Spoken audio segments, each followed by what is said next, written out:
Amin. Shalom Bapak Ibu, silakan duduk. Puji Tuhan, tadi Pak Didi sudah mewakili tim pengembalaan mengucapkan selamat tahun baru 2024. Amin. Saya percaya kita semua habis liburan kelihatannya semua wajahnya berseri-seri dalam keadaan segar. Amin. Minggu lalu kita diberkati melalui firman Tuhan melalui gembala sidang, gembala kayuan kita Pak Bunarto. Di saat itu Pak Tolong ada tanya begini. Siapa di sini bahwa tahun 2003 sudah menjadi pemenang? Ya, ingat kan kata-kata gitu. Saya lihat hampir semua angkat tangan menjadi pemenang, walaupun ada beberapa malu-malu atau enggak atau ragu-ragu. Tapi pertanyaan kita malah saya tanya pada minggu ini. Apa barometer kemenangan itu? Toh kita lihat kadang-kadang masih susah-susah amat. Kadang-kadang waktu ditanya Pak Totong dalam hati, boro-boro Pak menang, masalah masih ada Pak. Sakit masih perlu kemo Pak, masih perlu ke dokter Pak. SPP anak sekolah belum ada. Tahun Januari ini anakmu kuliah, uang kuliah belum ada.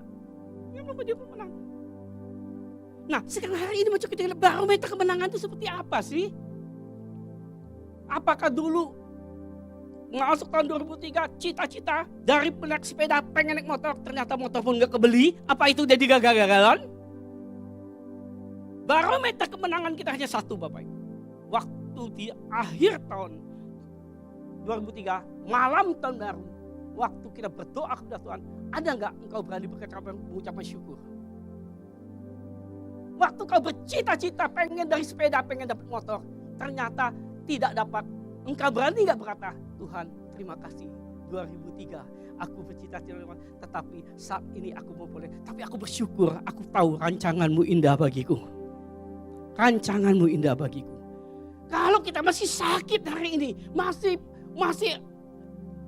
kata dokter kamu stadium 3, stadium 4. Tetapi di malam tahun baru engkau masih menghadap Tuhan, Tuhan aku bersyukur ternyata aku masih bisa melewati 2003 dan besok matahari terbit aku mengambil napas 2004. Aku bersyukur, itulah tanda kemenangan. Amin.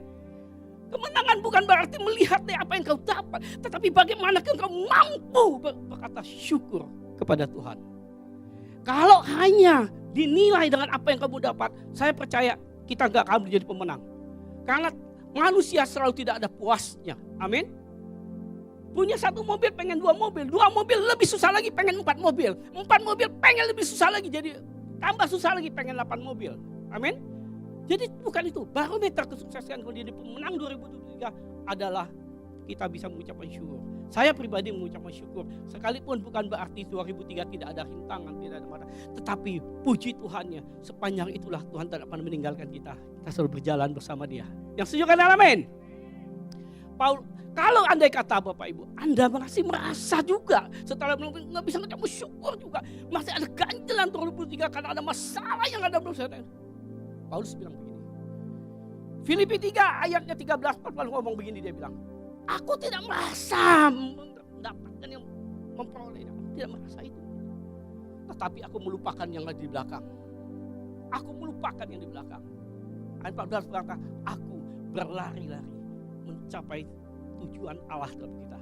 Pertanyaannya, Pak Niko sering ngomong, orang yang berkenan kepada Allah, orang yang melakukan kehendak Tuhan pada zamannya. Bapak tahu 2024 kehendak Tuhan atas kita apa? Tahu? Kita berlari-lari menuju tujuan yang Allah rancangan kita adalah apa? Bangkitlah. Jadi teranglah. Ada katalah Bapak Ibu, bangkitlah, teranglah. Artinya ada hal yang harus kita lakukan, kita usahakan, kita gerakkan. Amin. Kita gak diam, ini kata aktif yang harus kita.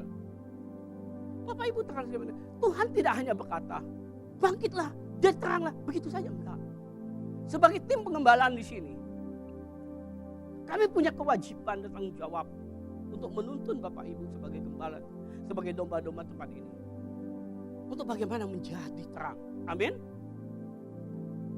Sehingga kami, saya pribadi merenungkan dan belajar Kenapa firman Tuhan yang disampaikan di dalam Yohanes 8:12 berkata, akulah terang dunia, barang siapa mengikuti, garis bawahi, barang siapa mengikuti aku, dia tidak berjalan di dalam kegelapan, tetapi dia akan menjadi terang hidup. Betul?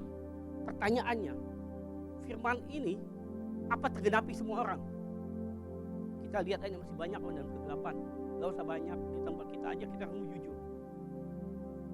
Kita lihat 12 murid Yesus yang mengikuti Yesus secara fisik dan nyata sekali. Ternyata ada yang gagal. Yudas gagal. Yang lain gagal nggak? Gagal. Waktu itu masalah, waktu Yesus tangkap disalibkan, mereka mundur semua. Nggak jadi terang. Tetapi sementara firman-Nya berkata, kalau engkau mengikuti Yesus, engkau mengikuti aku, engkau tidak jalan di gelap, tetapi engkau jadi terang. Bukan jadi terang hidup. Bapak Ibu, ayat ini dia bilang akulah terang dunia, itu artinya ada dua. Satu, sumber terang. Yang satu, terang yang memancarkan. Jadi kalau hanya sumber terang aja tidak dipancarkan, itu percuma. Amin. Tetapi Yesus memancar terang itu sehingga kita menjadi terang. Kenapa ayat ini nggak tergenapi? Ada yang salah? Kita sepakat semua, firman Tuhan tidak pernah salah. Kalau firman Tuhan tidak pernah salah, tetapi tidak tergenapi, tidak menjadi reman, artinya ada yang salah. Kalau Tuhan tidak pernah salah, yang salah siapa? Bapak, Ibu, dan saya, kita salah. Kita salah mengartikan mengikuti Yesus seperti apa. Apakah kalau kita menjadi Kristen, kalau kita tanya, kamu agama Kristen? Kristen itu artinya pengikut Kristus. Amin. Kristen itu pengikut Kristus. Kalau kita nggak pernah, otomatis kita menjadi terang. Kita hanya sebatas mengikut. Mari hari ini Bapak Ibu, saya belajar. Waktu saya pikirkan, kenapa sih ya orang janji Tuhan kalau barang siapa mengikuti Yesus akan menjadi terang, tetapi kadang-kadang masih hidup dalam kegelapan. Contohnya tidak mau nyinggung yang lain deh. Murid Yesus 12 yang ngikutin dia, tetapi kenapa mereka nggak jadi terang? Ironis kadang-kadang kita mengikuti Yesus, kita murid-murid Yesus mengikuti Yesus hanya melihat betapa dahsyatnya Tuhan membuat banyak mujizat. Mengikuti Yesus karena mujizat spektakuler yang Tuhan bikin. Sampai hari ini kita mengikuti Yesus, kita melihat, oh kok orang Kristen itu happy ya. Masuk pergi ke gereja hanya untuk itu. Tetapi yang dimaksud dengan Tuhan, di dalam Yohanes 8:12 saya belajar. Bapak Ibu terkasih, saya kalau pakai sedikit bahasa aslinya, mengikuti itu dengan katanya akolautain. Bapak Ibu, bukan saya mau gaya-gayaan, tetapi saya berusaha untuk mengerti kenapa ayat ini tidak tergenapi hidup kita. Apa? Kan udah mengikuti. Jadi saya belajar. Saya nggak mengerti bahasa Yunani Bapak Ibu. Kuliah saya bahasa Yunani nilainya jelek. Ibrani saya jelek. Saya nggak. Tetapi gimana pun bukan berarti saya harus putus asa. Saya harus menggali itu untuk apa? Supaya penanggung jawab kami sebagai tim pembala untuk kita bersama-sama masuk dalam terang Tuhan. Amin. Karena kuncinya untuk menjadi terang mengikuti. Jadi kata kunci mengikuti harus kita perlu tahu. Amin. Nah, akolautain ini mengandung 5 arti yang dimana yang unik. 5 arti ini semua berhubungan. Pertama, arti pertama adalah seorang prajurit yang mengikuti komandannya. Itu menggunakan kata akolautain. Akolautain berarti seorang prajurit mengikuti komandannya. Bagaimana seorang mengikuti komandannya? Di dalam 2 Timotius 2 ayat 3 dan 4 dikatakan Tuhan bilang ikutilah aku sebagai menderita sebagai murid. Amin. Sebagai prajurit harus menderita. Dan prajurit yang benar itu dalam perjuangan dia tidak memikirkan kehidupannya. Fokus untuk melakukan apa yang dituntut oleh komandannya. Supaya diperkenan. Jadi Bapak Ibu, mengikuti Yesus itu bukan tidak ada penderitaan. Kadang-kadang kita kecewa. Karena apa? Ekspektasi kita mengikuti Yesus semua sebenarnya oke. Mengikuti Yesus karena Yesus kaya, yang miskin jadi kaya, yang sakit disembuhkan, yang mati dibangkit. Itu fokus kita. Tetapi hari ini mengikuti Yesus, ikut menderita bersama Yesus dalam perjuangan ini. Amin. Siap? Siap? Puji Tuhan. Tapi jangan hanya di mulut, tapi di hati. Aku siap. Aku mau berjuang. bersama Yesus. Tetapi hari ini kita kadang-kadang memikirkan kehidupan, besok makan apa, lusa makan apa, anak harus gimana dan gimana. Seorang prajurit, Tuhan mau kita mengikuti dia sebagai seorang prajurit yang tidak memikirkan tentang kehidupan. Prajurit itu semuanya ditanggung oleh komandan. Makannya ditanggung, anak istrinya ditanggung. Yang penting fokus berperang bersama komandan. Fokus, amin. Bersama Tuhan Yesus. Penderitaan apapun, pasti kita sanggup melaluinya. Satu kunci, ikuti dia sebagai seorang prajurit. Amin. Yang kedua, kalau Tuhan bicara, seorang hamba mengikuti tuannya. Itu menggunakan. Saya sudah buka kemarin dari malam. Kata-kata mengikuti 90% menggunakan kata akolautain, yang dimana kalau Bapak Ibu lihat di bahasa Ibrani ada di G190 itu terjemahannya, hampir semua bicara itu. Jadi mengikuti Yesus itu luas sekali Bapak Ibu. Maka kita belajar 5 hal mengikuti Yesus. Yang pertama tadi prajurit mengikuti Tuhan, yang kedua adalah hamba mengikuti tuannya. Bapak Ibu terkasih dalam Yesus Kristus. Hamba itu halus katanya. Tapi hamba itu sebenarnya siapa? Budak. Zaman dulu ada hamba yang dijadikan hamba itu budak belian. Budak belian, bukan budak berlian. Budak itu dibeli di pasar. Jual budak. Dibeli, ditebus menjadi pelayan. Sehingga budak ini hanya mengabdi kepada tuannya dan tidak punya hak untuk protes. Tetapi sekarang ini banyak kita mengaku diri kita hamba Tuhan, tetapi kita suka protes. Merasa sudah melayani Tuhan. Tuhan, aku melayani sekian tahun. Apa yang aku dapat? No, ini bukan hamba. Hamba tidak ada itu. Hamba hanya fokusnya bagaimana dia mendapat perkenanan tuannya. Jadi mengikuti Yesus sebagai orang yang mau ikut Yesus, kita harus menghambakan diri kita untuk mendapat perkenanan Allah. Jangan dikit-dikit baru melayani 2 hari lagunya seperti bukan lagi hamba. Banyak protes ya. Kenapa Tuhan aku melayani Engkau masih sakit Tuhan? Saya dulu pernah merasakan itu tapi saya sadar. Waktu 2014 waktu saya meninggal di tengah laut, saya berkata, Tuhan aku melayani Engkau. Kalau Engkau mau panggil dia, kenapa mesti di tengah laut? Apa tidak di rumah sakit berkumpul bersama anak-anak saya? Kenapa harus di tengah laut? Tapi saya sadar. Di saat itu saya ngomong bersaksi. Waktu saya tahu dia meninggal, rasanya pengen saya angkat itu yang saya terjun ke laut. Itu terpikir oleh saya. Tetapi kenapa itu tidak terlaksana? Karena kalau saya berpikir itu iblis izinin enggak? Iblis dukung enggak? Tapi kenapa saya enggak jalan? Karena saya tahu di saat itu sadar. Di saat hidup aku ini, Tuhan ada bersama saya. Dia tahu, oh anakku, engkau lagi down, kalau lagi emosi, kalau lagi, dia tetap jaga kita. Amin. Bukan protes. Gak ada hak hamba protes. Nah Tuhan mengajar kita bagaimana menjadi hamba yang baik. Bagaimana hamba-hamba yang baik. Di dalam Matius 24 di ayat 14 sampai 30. Bapak Ibu boleh baca bagaimana hamba yang dapat 1 talenta, 2 talenta, dan 5 talenta. Kita tahu bagaimana yang baik. Yang jahat yang masuk di dalam atap ketak gigi. Yang akan masuk neraka itu orang yang berdebat dengan Tuhan. Apa yang aku berpikirnya sementara aku melipat gandakan buat dia.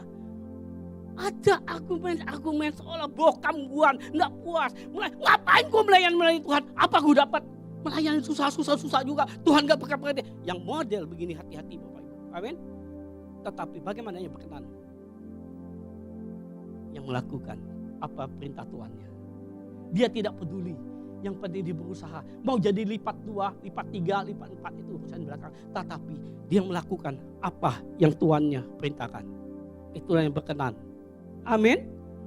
Jelas sekali Bapak Ibu. Nggak cukup begitu. Tuhan juga mengajari kita. Mencontoh dirinya. Sebagai seorang hamba. Filipi 2 ayat 6 sampai 7 dan 8. Firman sekalipun Tuhan itu walaupun Allah. Dia tidak pernah mengambil seperti rupa Allah. Tapi dia ngambil rupa manusia. Sebagai rupa manusia dia apa? Dia taat sampai mati dan merendahkan dirinya. Di sini siapa yang menjadi hamba Tuhan? Menjadi hamba. Siapa hamba di sini? Periksa dirimu. Mungkin hari ini kau diangkat tinggi. Jangan kau anggap engkau lebih dari segalanya. Amin. Yang melipat 5 talenta disebut dia tidak merasa lebih daripada yang 2 didapat jadi 2. Jadi 4. Amin. Dia tidak melakukan lagi. Yesus memberi contoh dalam hidup kita. Dia merendahkan dirinya. Kalau dia mau, dia bisa melakukan apapun. Dia adalah raja, dia adalah Tuhan. Dia tidak mengambil kesetaraan itu, tapi dia mengambil rupa manusia. Untuk apa? Untuk meneladani itu. Orang itu seorang hamba mendapat perkenanan Tuhan. Kalau Bapak Ibu lagi ada, memang waktu ini sangat sempit untuk saya berbicara. Tapi saya puji Tuhan, waktu Vito kasih tahu saya 101 tidak ada, berarti saya dapat jatah 30 menit lagi dari 101. Amin. Jadi saya akan bisa jelaskan lebih panjang lagi. Karena kalau Bapak Ibu baca lagi di dalam 2 Timotius 2 di ayat 14 sampai di ayat ke-29 itu. Seorang hamba itu pertama adalah mempunyai integritas. Yang kedua dari ayat 20-21 itu mengisyaratkan bahwa seorang hamba itu harus kudus dan memuliakan Tuhan. Amin. Kalau kita lihat lagi di ayat yang ke-22 sampai ke-24 itu menyatakan tersirat di situ seorang hamba harus memiliki karakter hidup baru. Amin. Punya integritas itu maksudnya begitu. Kalau kita baca di ayat 14 itu enggak banding gosip, tidak ngomong yang sia-sia. Amin. Yang kedua, yang ketiga, akoloten yang ketiga ini adalah bagaimana? Yaitu seorang yang meminta nasihat dan menuruti nasihat, mengikuti nasihat daripada orang bijak. Amin. Pertanyaan saya, siapa penasihat kita hari ini? Yesaya 9 ayat 5 berkata, dialah penasihat ajaib. Oleh karena ini Bapak Ibu, sebagai orang yang mengikuti Yesus, setiap apapun yang kita mau kerjakan, setiap apapun tanya kepada Tuhan dalam doa kita. Jangan mengambil keputusan hanya berdasarkan pengalaman. Tuhan tidak pernah membuat mujizat karena pengalaman. Amin. Jangan nanti kalian mau menyembuhkan orang buta, ludah, tanah, lalu semata orang, engkau akan digebukin orang sekampung. Tanya sama Tuhan, apa yang harus aku lakukan? Di dalam sebuah pekerjaan, jangan berdasarkan pengalaman. Mungkin Pak Totong ada kesaksian di tempat ini. Pak Totong cukup sukses. Kalau ngomong bisnis, saya rasa kita tidak ada apa-apanya sama Pak Totong. Itu saya fakta. Coba tanya dia. Tanya sih Pak Totong, doa enggak? Malah di kantongnya itu ada PD gitu. Artinya apa? Segala sesuatu kita bertanya kepada Tuhan. Amin. Minta nasihat. Firman berkata, jika engkau mencari dia, dia akan menemui engkau. Jika engkau bertanya, dia akan menjawab. Dia ada penasihat ajaib. Penasihat agung kita. Jadi lakukan setiap apapun kita bertanya kepada Tuhan. Karena tidak semua orang mempunyai tugas yang sama. Amin. Kalau si A bisa, belum tentu kita bisa. Tapi dunia berkata, kalau dia bisa, kenapa aku nggak bisa? Dunia kan bilang begitu. Kalau mau mengikuti dunia, yuk ngomong.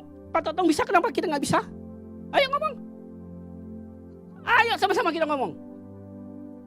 Artinya memang sudah ada yang Tuhan tetapkan 1 talenta, 2 talenta, 5 talenta. Amin. Jangan bandingkan apa kedua orang. Tetapi mari tanya Tuhan, apa yang kau mau atas hidupku Tuhan. Amin. Nasihat itu penting Bapak Ibu. Sangat penting. Saya mau ceritakan satu ilustrasi. Mungkin Bapak Ibu sudah dengar ilustrasi. Ada seorang suami istri di kampung menikah. Setelah menikah, suaminya pergi merantau, pergi kerja. Setelah merantau dapat satu bos kerja. Karena zaman dulu tidak ada komunikasi, sekali pergi itu 20 tahun setelah bekerja ada kerinduan pengen ketemu istrinya. Jadi minta pamit sama bosnya. Bos, saya mau pulang, saya mau ketemu istri saya, udah 20 tahun saya pergi, saya pengen pulang, saya kangen sekali. Bosnya bilang, oke, karena kamu seorang pegawai yang baik, selama ini kamu bekerja luar biasa. Sebelum kamu pulang, saya mau kasih kamu boleh pilih. Saya mau kasih kamu uang. Atau nasihat. kamu mau saya kasih nasihat atau kasih uang? Kalau bapak ibu digituin tanya apa? Mau apa? Hah? Mau uang kan? Tapi saya pikir ini, mungkin pegawai ini orang yang tahu firman. Mungkin dia pernah baca waktu Tuhan tanya Salomo. Salomo gak minta harta, minta apa? Hikmat, artinya minta nasihat. Nah, mungkin ini orang intim dengan Tuhan, makanya hadiah orang intim dengan Tuhan mengikut tuntunan Salomo. Tuhan, kalau gitu aku minta nasihat. Oke, dikasihlah 3 nasihat. Pertama dia bilang, nasihat bilang, di dalam hidup ini jangan ambil jalan pintas. Jalan pintas lebih banyak risiko.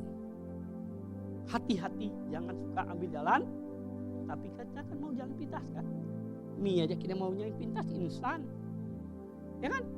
Semua orang pintas, tapi dia bilang dalam hidup ini jangan ambil jalan pintas. Yang kedua, nasihat kedua. Jangan terlalu ingin tahu urusan orang yang tidak ada kepentingan buat kita. Dan kalian jangan kepo-kepo amat. Kepo boleh. Kalau saya sebagai hamba Tuhan mungkin kepo terhadap bapak ibu sakit. Kalau ada lemah tubuh saya kepo. Kenapa kamu sakit? Apa makan kamu? Kamu tidur jam berapa? Itu kepo. Tapi kepo yang positif. Itu tugas kami Pak Toto. Itu harus kepo dengan kalian. Amin. Terhadap jemaat. Kami harus kepo. Karena kalau nggak kepo artinya kami tidak peduli. Tetapi yang dimaksud ini jangan kepo sesuatu yang tidak ada urusan dengan kita. Amin. Yang ketiga. Nasihat ketiga. Jangan bertindak. Jangan ambil keputusan di saat engkau emosi. Terima 3 nasihat. Oke, yuk pulang. Nah, dalam perjalanan pulang kamu perlu waktu beberapa hari. Maka aku kasih 3 roti. Ini 2 roti yang kecil buat kamu makan di perjalanan 2 roti. Ini roti yang ketiga besar untuk kamu makan bersama istrimu. Pulang. Pulang. Yang namanya orang kangen pengen segera sampai doh. Dia tanya lah kalau udah 20 tahun pulang nanya seorang, kalau jalan mau pulang ke masa itu yang paling dekat ke mana? Dia bilang ada 2 jalan. Ini jalan agak jauh, mungkin perlu besok baru sampai. Tapi jalan ini hari ini kau sampai. Yang namanya kangen, jalannya ini aja, amin. Yang singkat aja, di jalan kita. Waktu di jalan 1-2 jam, ada orang lari-lari dari arah berlawanan. Dia tanya ada apa? Orang yang berlawanan, ada perampok, ada perompak di sana, ada perampok di sana, ada orang jahat. Waktu dia lihat itu, dia ingat nasihat ini. Waduh, jalan pintas memang ada risiko. Jadi dibalik ke jalan yang lebih jauh. Sampai malam istirahat, nginap di losmen, nginap di penginapan. Setelah sampai, udah istirahat menginap, mau tidur, dia dengar ada wanita teriak-teriak di luar. Nangis, teriak. Dia pengen keluar, ada apa ini? Rasa keponya keluar sedikit. Dia pengen keluar, dia pengen buka pintu. Tapi waktu dia mau buka pintu, dia dengar nasihat bosnya. Jangan terlalu kepo, jangan terlalu pengen banyak tahu urusan yang tidak ada pentingan buat kamu. Dia tutup lagi, dia tidur. Setelah tidur pagi-pagi dia bangun. Waktu dia keluar instrumen, orang di depan instrumen itu ada beberapa yang berkumpul. Kaget dia keluar. Hah, kamu bisa keluar? Dia bilang, kenapa? Tadi malam ada orang perempuan histeris, gila, bawa golok. Setiap orang yang keluar dibacok, dimatiin semua. Kok kamu bisa nggak ada? Dia ingat ternyata tidak terlalu kepo menyelamatkan dia. Kalau dia kepo dia akan ikut binasa. Itu nasihat Bapak Ibu. Setelah itu dia pulang. Sehari perjalanan dia pulang. Sampai malam dia pulang sampai di rumah. Dia mau bikin kejutan sama istrinya. Dia pelan-pelan masuk mengendap. Dia lihat dibuka pintu, istrinya lagi tidur. Ternyata istrinya lagi tidur bersama laki-laki. Sekali dilihat timbul emosi, kekangenannya, merasakan istrinya begitu setia. Kok dia pulang ternyata istrinya tidur sama laki-laki. Marah sekali dia pergi ke dapur, dia ambil golok. Dia mau bunuh itu dua manusia itu. Dia bilang, waktu dia ambil golok, dia ingat lagi. Apa tadi? Nasihat ketiga, waktu engkau emosi, jangan bertindak, jangan ambil keputusan. Karena itu kemungkinan bisa salah. Dia ingat itu, dia sabar, dia takut, dia tidur. Pagi-pagi istrinya buka kamar, Dia lihat suaminya tidur. Dia gembira, dia suka, dia bangunin suaminya. Dia peluk, dia panggil laki-laki itu. Nak, sini nak, ini papamu pulang. Ini papamu pulang katanya. Ternyata itu anaknya Bapak Ibu. Dia cerita sama suaminya. Dia bilang, sayang, ini anak kita. Waktu kamu sebelum berangkat, minggu sebelum, waktu kita berhubungan, saya hamil. Tapi saya tidak bisa jelasin kamu. Ini anak kita umur 19 tahun. Coba kalau emosi dibunuh duanya. Amin. Jadi dalam hidup ini kita tidak boleh mengambil keputusan apa yang kita lihat baik. Tanya kepada penasihat agung kita, Tuhan kita Yesus Kristus. Amin. Jadi kita harus banyak hubungan dengan Tuhan Yesus. Banyak intim masukin tahun 2024 ini. Kalau kita mau jadi terang, jangan jauh dari sumber terang itu. Bertanya dan bertanya. Tuhan tidak pernah bosan. Waktu engkau bertanya dia akan menjawab. Waktu engkau mencari dia akan menemuimu. Ini untuk menjadi terang. Amin. Amin. Jadi mari Bapak Ibu. Jangan mengaku segala apapun besar pengalaman. Jangan. Lakukan itu semua. 3 hal itu yang kita. Yang keempat Bapak Ibu. Kita ini harus mengikuti Yesus. Di dalam segala kehidupan. Nomor 4 coba lihat. Kita harus mengikuti apa yang Tuhan tunjuk kepada kita. Yaitu mengikuti tata cara hukum. Sebagai orang Kristen bukan berarti kita tidak peduli lagi. Roma 13 berkata, di mana kita hidup di negara kita taat dan hukum negara. Amin. Amin. Tetapi hari ini kita ini berasal dari Allah. Amin. Jadi hukum kita apa? Hukum kerajaan Allah. Hukum kerajaan Allah kita apa? Kalau hukum kita di Indonesia ini adalah Undang-Undang 45, tetapi hukum kita adalah Alkitab firman Tuhan.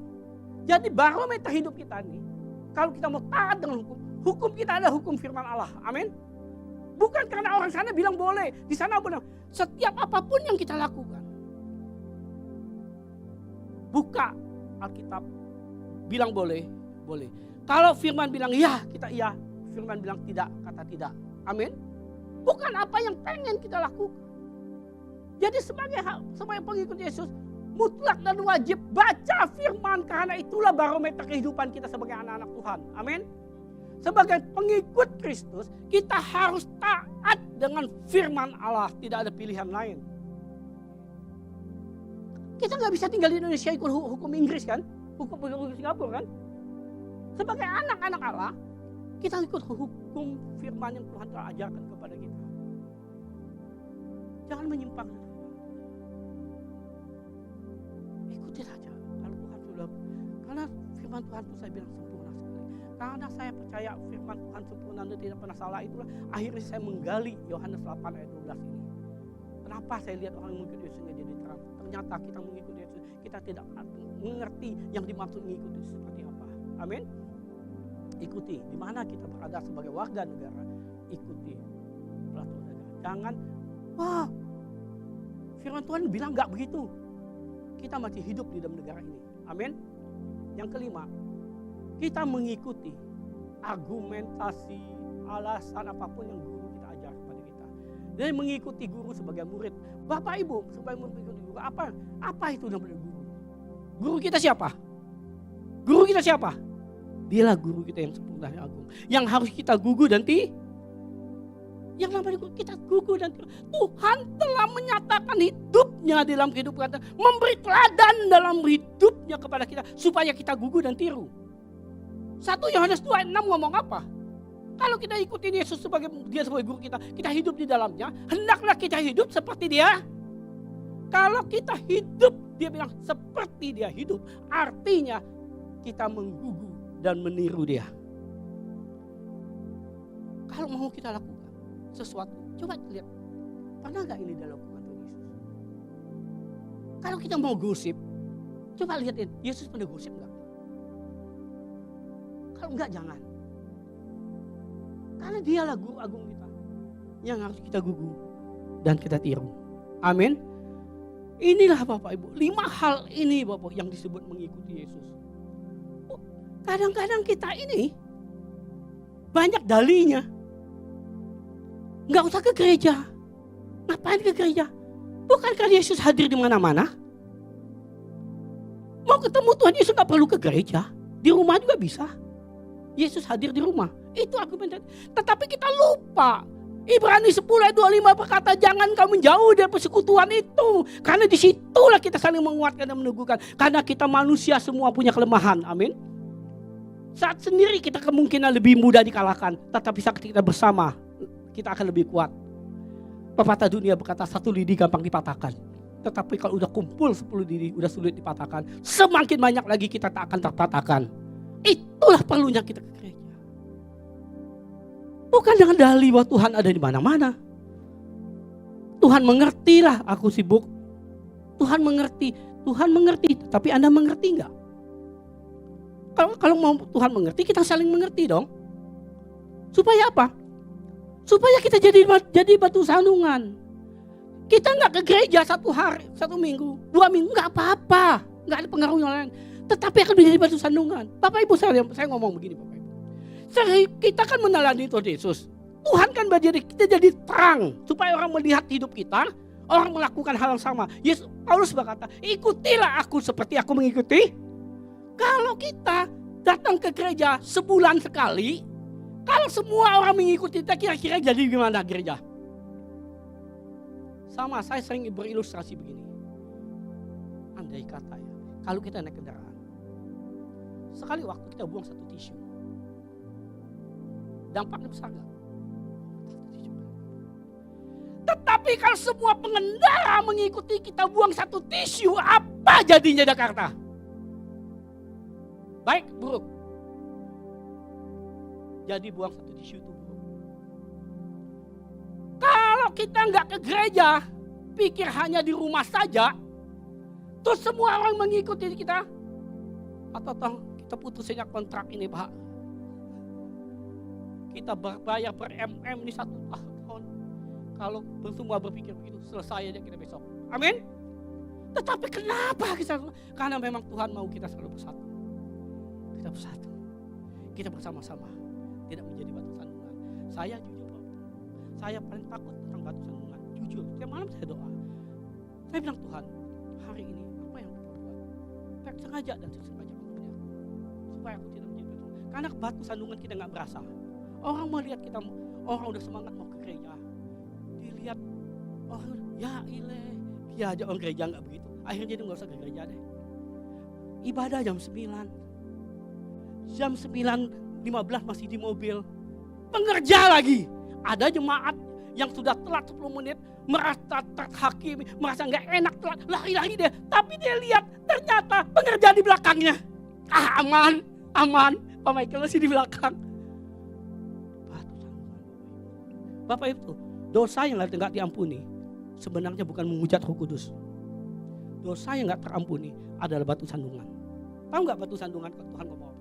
Kalau engkau menyesatkan anak ini menjadi batu sandungan, lebih baik batu kilangan, kalung di leher, terjun ke laut. Artinya apa? Mati aja lu. Batu kilangan itu 400 kilo Bapak Ibu. Kalau saya pergi ke Israel, setiap saya masuk, saya pasti pegang itu batu kilangan. Batu 400 kilo dikalungin di leher, masuk ke laut, artinya apa? Artinya apa? Yunus masuk perut ikan bisa keluar. Kalung 400 kilo masuk, gak keluar lagi loh. Itu jahat sekali. Ngeri loh. Jadi hati-hati hidup kita. Amin. Amin. Masih ada waktu. Mari 5 hal ini mengikuti Yesus, kita maknain. Menjadi seorang prajurit yang tidak memikirkan apa yang percayalah, ikut Yesus. Yesus tahu apa yang terbaik buat kita. Kita ini, waktu kemarin dengan kita aja, kita lupa kadang-kadang kita tahu. Tetapi Tuhan, waktu esok, waktu lusamu, waktu belum Tuhan tahu segalanya. Karena Tuhan bilang, rancangan Tuhan masa depan dengan penuh harapan. Engkau tidak memikirkan kehidupanmu, Tuhan yang memikirkan kehidupanmu. Amin. Seorang hamba, jangan berdebat. Engkau gak punya hak berdebat. Kita ini udah dibeli, betul gak? Harusnya kita ini binasa. Tetapi Tuhan tebus beli bukan dengan emas dan perak, dia bilang. Dengan nyawa dan anaknya. Ada Bapak Ibu mau beli sesuatu dengan harga anakmu? Mau? Pak David mau tuh, Jonathan dikasih rumah 30M, anakmu disembelih, mau? Dia nebus kita. Gak ada hak kita untuk berdebat lagi. Sebagai pengikut Kristus, yang namanya kita ngerti, yuk segala sesuatu. Sekali lagi, orang dunia bersama pengalaman, tetapi hidup kita ada bertanya kepada Tuhan. Dialah penasehat ajaib kita. Amin. Jadi memasuki tahun 2024, Bapak Ibu menjadi terang. Persiapkan engkau menjadi terang. Karena waktu terang itu akan menyinari hidupmu dan orang akan melihat perbuatan baikmu. Kalau hari ini kita tidak berbenah menyelesaikan perbuatan-perbuatan yang tidak baik, perbuatan akan disingkapkan. Masuk tahun 2024 ini, hati-hati. Apa yang kau bilang sesembunyi selama ini, terang itu akan terbit itu semua. Akan disingkapkan. Ingat baik-baik, sebelum kau disingkapkan lebih baik datang kepada Tuhan. Tuhan, 2003 ada kesalahan yang aku lakukan. Yang semua orang tidak tahu. Bahkan gembala Pak Toto nggak tahu Tuhan. Tetapi sebelum disingkapkan, aku mau berkata kepadamu, ampuni aku. Kuatkanlah. Lebih baik Tuhan yang singkap di hadapan Tuhan. Engkau tidak dipermalukan. Ingat, kalau terang itu datang kau bersiap, engkau tidak dipermalukan. Jangan waktu kita tidak siap, tidak layak, terang itu engkau akan malu. Masuk 24, yuk benah dirimu. Benahi dirimu. Hubungan dengan tanya Tuhan. Apa yang firman? Kalau Tuhan tidak jawab, buka Alkitab. Apa yang kita lakukan benar atau enggak? Kita harus jadi terang dan kemuliaan Tuhan. Amin. Karena di situlah kenapa kita harus berbuat baik. Karena memang kita dirancangkan untuk berbuat baik. Efesus 2 ayat 10 berkata, kita ini dibuat dan diciptakan dalam rancangan Tuhan. Kita ini dirancangkan Bapak Ibu. Bukan ucuk-ucuk. Tuhan tidak ciptakan kita ini iseng-iseng begitu. Seperti ibu-ibu di rumah karena ada kelapa, ada gula merah bikin cendol. Enggak, tapi dia penuh rancangan. Amin. Diciptakan kita di Yesus untuk apa? Untuk melakukan perbuatan baik. Nah, Efesus, coba bukain Efesus ini. Saya tutup dengan closing ayat ini. Efesus 10, kita ini buat ciptaan Allah yang dirancangkan jauh sebelumnya. Artinya dirancangkan. Sekalipun hari ini ada orang lahir. Daun kupingnya hanya satu. Kakinya panjang 2 cm. Itu pun ada rancangan Tuhan. Yuk, bukakan Efesus 2 ayat 10. Karena kita ini apa? Bukan buatan pabrik Cibaduyut Bapak Ibu. Kita dibuat sekalipun rambut mau keriting gak pernah lurus-lurus. Yang lurus dikeriting-keriting lurus lagi. Yang hitam sudah pakai skincare yang sangat terkenal tetap masih hitam. Gak usah patah semangat. Kita diciptakan oleh buatan Allah. Kalau Tuhan mau mutihin kamu dengan berkata ya, putih. Amin. Gak usah stres. Yang penting itu tujuannya diciptakan oleh Yesus untuk melakukan pekerjaan baik. Yang dipersiapkan sebelumnya. Iya, mau supaya kita hidup di dalamnya itu dalam apa? Dalam Yesus tidak ada. Tuhan tidak menciptakan kita untuk itu. Melakukan program kita hidup di dalamnya. Nya besarnya kecil. Artinya di dalam apa? Perbuatan jadi lifestyle. Orang Kristen itu ada perbuatan baik. Orang Kristen itu hanya dikenal orang baik. Karena Tuhan menciptakan. Kalau Bapak Ibu bikin donat untuk ngopi, tahu-tahu donatnya itu ketumpahan racun tikus, Anda makan nggak? Sudah tidak sampai tujuan lagi untuk dimakan teman kopi. Amin. Diapain? Tuhan mencipta kita berbuat baik. Kalau kita tidak berbuat baik, artinya meleset dari ciptaan Tuhan. Diapain? Untung Tuhan gak buang loh. Penuh sabar disuling kembali, diulang kembali, dibersihkan kembali. Kalau Tuhan seperti kita habiskan nih. Bisa kita. Ciptakan kita untuk berbuat baik. Makanya kalau kita tidak berbuat baik, itulah artinya. Ciptaan Tuhan meleset. Meleset itu apa artinya? Meleset tahu apa? Bahasa meleset itu hamarsia. Yang diterjemahkan oleh LAI itu ada DOSA. Sesuatu yang meleset dari ciptaan itu artinya hamarsia, dosa. Kalau kita hidup tidak berbuat baik, itulah dosa. Amin. Orang dunia, dia tidak berbuat jahat, dia enggak dosa. Tetapi orang Kristen tidak berbuat baik, itu dosa. Beda kelas. Amin. Kalau ada anak bajai, kudak bocor, Anda terima aja deh. Amin. Tetapi kalau engkau di suatu saat diajak Pak Totong naik Mercy, naik Alphard, dia bunyi kudak bocor, kita protes. Amin. Amin. Kita ini diciptakan kelasnya Mercy, Alphard. Jadi kalau orang lihat orang Kristen dosa, orang ribut. Karena kita diciptakan Alphard, Mercy. Kalau yang lain, kenapa mereka berdosa? Istri 2-3 gak ada yang ribut. Itu bajai, terima aja. Kita diciptakan penuh dengan kesempurnaan. Yang setuju katakan amin. Setuju katakan amin. Nah, demikian firman Tuhan. Saya sudah ambil porsi juga ya. Tapi belum sampai 1 jam. Saya lihat tadi saya naik itu ke 47. Ini ke 32. Berarti hanya 45 menit. Amin. Yuk Bapak Ibu. Sekali lagi. Tuhan bilang bangkitlah. Menjadi teranglah. Menjadi terang itu kuncinya. Yohanes 8 ayat 12. Kita mengerti ayat. Waktu kita menjadi terang. Waktu kita diberkati. Bukan berkat itu buat kita. Terang itu harus menjadi sumber terang. Dan terang yang dipancarkan. Kalau Bapak Ibu diberkati, harusnya menjadi berkat. Amin. Kalau Anda tidak menjadi berkat, engkau akan menjadi laut mati. Berkatmu akan asin yang gak bisa diminum orang. Amin. Yuk kita bangkit berdiri. Kita mau iring Yesus. Amin. Siapa yang mau ikuti Yesus? Ingat baik-baik. Ikut Yesus itu tidak semuanya baik. Ada menderita bersama Tuhan Yesus. Tapi penderitaanmu tidak akan melebihi kekuatanmu. Karena kita berjalan bersama Yesus. Dikatakan seperti Raja Wali.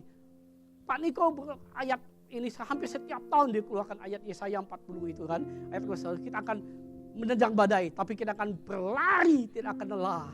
Amin. Berjalan tidak akan lelah. Kita akan terbang seperti Raja Wali. Yuk ambil keputusan ikut Yesus. Supaya di akhir tahun kita menjadi terang. Ingat baik-baik Bapak Ibu. Waktu kita jadi terang. Yesaya 60 ayatnya mulai 2 dan 3 dan 4 itu. Semua orang akan berduyun-duyun di dalam terang itu. Amin. Kalau kita mau JFC ini banyak jiwa yang dimenangkan. Metode apapun. Program apapun kita kerjakan. Tidak ada yang bisa melebihi waktu kau jadi terang. Amin.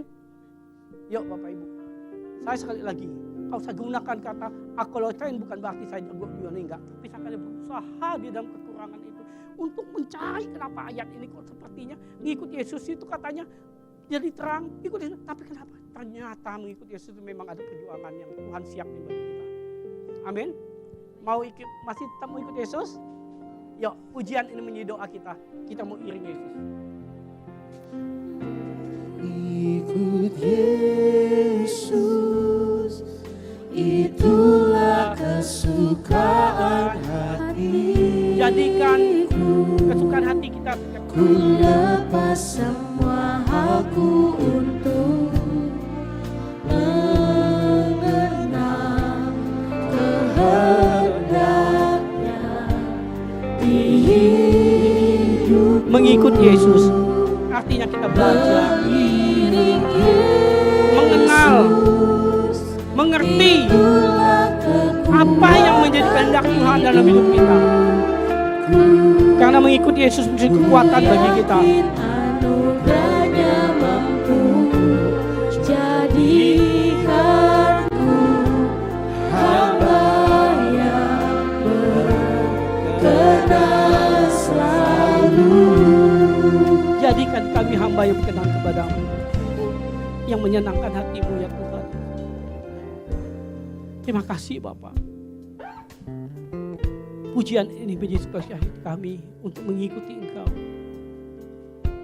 Untuk belajar bagi seorang murid. Untuk mengenal Engkau lebih dalam lagi. mengerti setiap rancangan-Mu atas pribadi-pribadi kami. Terima kasih Tuhan Yesus. Terima kasih. Kami tahu, selagi kami hidup di dunia ini, banyak persoalan-persoalan, badai hidup yang kami harus lalui. Banyak rintangan-rintangan yang harus kami lewati. Tetapi kami percaya, kami yakin, kami tidak berjalan sendiri. Kami mengikuti Engkau ya Tuhan. Sebagai komandan, sebagai seorang prajurit, kami hanya mengandalkan Engkau. Kami hanya berharap kepada Engkau. Tak ada waktu bagi kami memikir kehidupan kami pribadi. Karena Engkaulah Allah yang telah memikirkan itu semua. Tuhan, terima kasih. Seberapa firman yang kami terima, itu biarlah menjadi kekuatan bagi kami. Penjelasan hamba-Mu terbatas.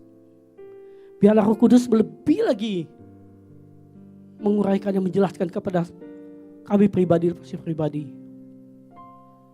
Berikan kami hikmat, marifat surgawi. Karena Engkau berfirman, bila kami kekurangan hikmat, mintalah hikmat kepadamu, maka Engkau akan memberi hikmat. Kami perlu hikmat, marifat-Mu ya Tuhan, untuk memasuki tahun 2014 ini. Banyak hal-hal yang akan kami hadapi, terutama sebagai warga atas bangsa ini. Pada tahun depan kami akan menghadapi pemilu. Seperti Engkau firman kepada setiap tindakan kami, hendaklah kami meminta nasihat-Mu. Kami minta nasihat-Mu Tuhan. Pakailah kami sebagai alat untuk menentukan apa yang Kau pilih. Pemimpin yang takut akan Engkau. Pemimpin yang benar di hadapan-Mu ya Tuhan. Pemimpin yang menjadi tanah yang subur untuk Engkau pulihkan, untuk Kau bajak Tuhan Yesus. Pimpin kami, tuntun kami. Terima kasih Tuhan Yesus. Biarlah mulai hari ini hidup kami. Kami mau hidup seperti Engkau hidup. Sebagai guru yang harus kami gugu dan kami tiru dalam hidup kami. Tuhan, terima kasih. Sekali lagi, Engkau sebagai Raja Tuhan dan segala Tuhan, mengambil rupa manusia, merendahkan diri dan taat sampai mati. Engkau mengajarin kami untuk hidup, mempunyai hidup yang teguh, konsisten ya Tuhan. Sekali Yesus, tetap Yesus. Sekali Tuhan bersama kami, kami tetap bersama Tuhan. Terima kasih Tuhan Yesus. Hamba-Mu selesai berbicara, tetapi Roh Kudus terus berkata kepada kami, memberi kami hikmat. Memasuki tahun 2014, kami percaya di minggu pertama ini ada kekuatan yang Kau berikan kepada kami. Bapak, apa yang kami dengar, 5 hal yang mengikuti Engkau, mungkin tidak mudah kami lakukan. Kami butuh pertolongan-Mu. Kami perlu kuasa-Mu, kami perlu otoritas-Mu. Roh Kudus yang telah diutus memimpin kami. Dan tanpa Engkau kami tidak akan mampu. Sia-sia hanya kepada kami dengar. Tapi kami tak akan mampu melakukan yang tanpa Engkau. Oleh karena itu kami percaya Engkau bersama kami. Kami mau melewati tahun 2014 menjadi terang, sehingga terang mendatang kemuliaan bagi-Mu. Karena Engkau bersama kami. Di dalam nama Yesus Kristus kami berdoa dan mengucap syukur kami. Yang diberkati oleh firman Tuhan, sama-sama katakan amin. Tuhan Yesus berkati.